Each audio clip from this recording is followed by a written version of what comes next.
Salut, c'est le Baleine de Yingui. Alors une fois de plus, je suis avec vous ce matin pour revenir sur une actualité ou quelque chose de pertinent que j'ai jugé nécessaire de développer. Il s'agit bel et bien du système électoral au Cameroun.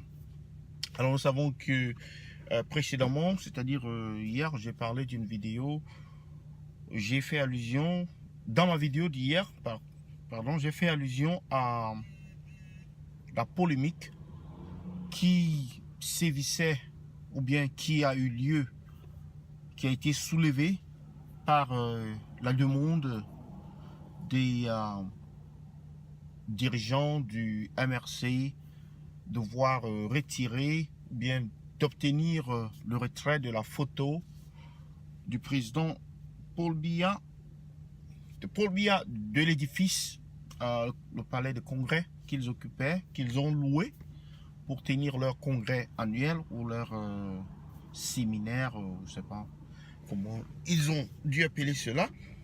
Mais bon, pour revenir un peu sur cette photo en fait, vous voyez, au niveau du Cameroun, lorsque vous allez par exemple prendre une photo d'identité, on vous la prend sur place. Alors qu'il est bien possible, étant donné qu'on a déjà l'une de vos photos quelque part dans le système, de simplement vous dire, payez vos frais et si vous avez changé d'adresse, vous remplissez et puis on va utiliser la photo, votre photo de jeunesse quand vous aviez 18 ans ou bien quand vous avez 20 ans ou 21 ans. Parce que je ne comprends pas comment d'un côté on peut accepter qu'une photo d'un vieillard soit celle qui date de lorsqu'il avait 30 ans, soit ce qui date de peut-être, je ne sais pas, lorsqu'il avait peut-être 30 ans, 35 ans, alors qu'il a maintenant 83 ans et poussière. Donc, sur cette affaire de polémique sur la photo, moi je pense que, en fait, c'est une tromperie, en fait, c'est une mascarade, c'est un trucage en fait de l'image, de la projection. Bien sûr, ça fait partie de la méthode utilisée par le régime en place de véhiculer l'image selon laquelle le président il est debout, il est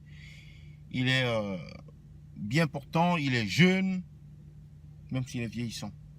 Donc ça c'était la parenthèse sur la photo en question, sur ce débat là qui a eu lieu, cette polémique. Et maintenant, on va rentrer dans le vif du sujet, c'est-à-dire les élections. Alors, comment comprendre les élections au Cameroun? Je vais être assez rapide dans cette vidéo.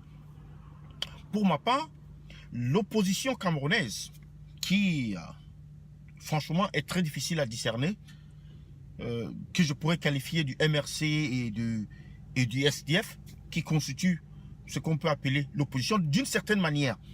Beaucoup de personnes sortent du RDPC, du parti au pouvoir, de près ou de loin, que ce soit récemment ou bien il y a de cela 20 ans, 25 ans, 30 ans et poussière, parce que c'était la pensée, c'était le parti unique. Et maintenant, on a créé tous les autres partis. Bon, maintenant, quand on rentre dans le sujet, c'est de dire, pourquoi accepter de parler d'élection sans toutefois revoir le code électoral? Pourquoi accepter de parler d'élection sans toutefois reformuler ELECAM ou bien la commission électorale? Créer une nouvelle commission électorale, lui doter d'instruments qui garantissent l'impartialité et puis la justice ou bien la justesse. Et en fait, que ce soit détaché du pouvoir en place, quel que soit le pouvoir qui sera en place. Ça, c'est numéro un. D'abord, qu'on revoit cela. Maintenant que l'opposition accepte d'aller aux élections sans revoir le code électoral, la commission électorale, quelle garantie avez-vous sur le scrutin? Quand vous acceptez maintenant d'aller dans un scrutin où, plutôt que de commencer par les municipales, c'est-à-dire les conseillers municipaux, vous prenez les anciens conseillers municipaux pour voter de nouveaux sénateurs. Là, le jeu, il est faussé d'avance. Parce que, franchement, ça n'a pas de sens. Une fois de plus, l'opposition a péché. Parce qu'elle devait refuser d'aller aux élections. Puisque les cartes ne sont pas claires. 1, la commission n'est pas indépendante. 2, vous allez aux élections en utilisant des conseillers municipaux qui n'ont aucune légitimité. Quelqu'un qui finit son mandat dans quelques mois ne peut pas prendre des décisions qui vont suivre le pays ou bien qui vont c'est-à-dire cadrer avec la marche du pays, qui vont, c'est-à-dire bâtir le pays dans les 5 prochaines années ou bien les 6 prochaines années. Donc c'est pour cela que le débat il est faussé d'avance. C'est-à-dire que l'opposition camerounaise a péché en acceptant d'aller aux élections.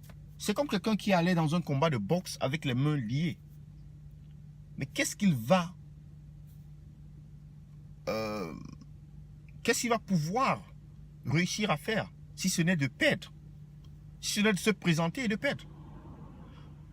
Autant mieux refuser de combattre et d'accepter la défaite avant de combattre, plutôt que de participer et de légitimer en fait la compétition ou le combat ou bien le soi-disant combat, parce que ça n'en est pas un.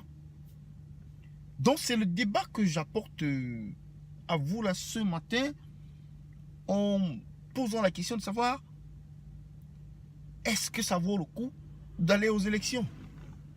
Voilà qu'ils ont accepté les sénateurs, ils ont légitimé les sénateurs. C'est devenu acceptable et accepté par tous que bon, les sénatoriales se sont bien passées, malgré le fait que le parti au pouvoir a fait tous les sièges. Oui, on se plaint quand même que c'est une chambre monocolore. On se sent comme que c'est une chambre qui ne servait à rien parce qu'elle va plus ou moins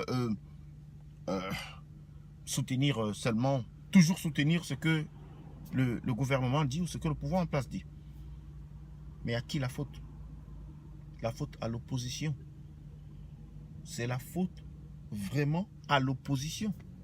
Donc c'est ce que je soumets à votre appréciation ce matin, de savoir, vous voyez, est-ce que vous constatez où le processus a été faussé? Est-ce que vous comprenez où l'opposition camerounaise s'est foutu une balle dans le pied ou bien dans les deux pieds? Parce que franchement, je ne vois pas où ça va aller. Ce qui s'est passé au sénatorial, 93%, on verra plus après. Bon, je laisse là votre appréciation. Merci, partagez. À bientôt.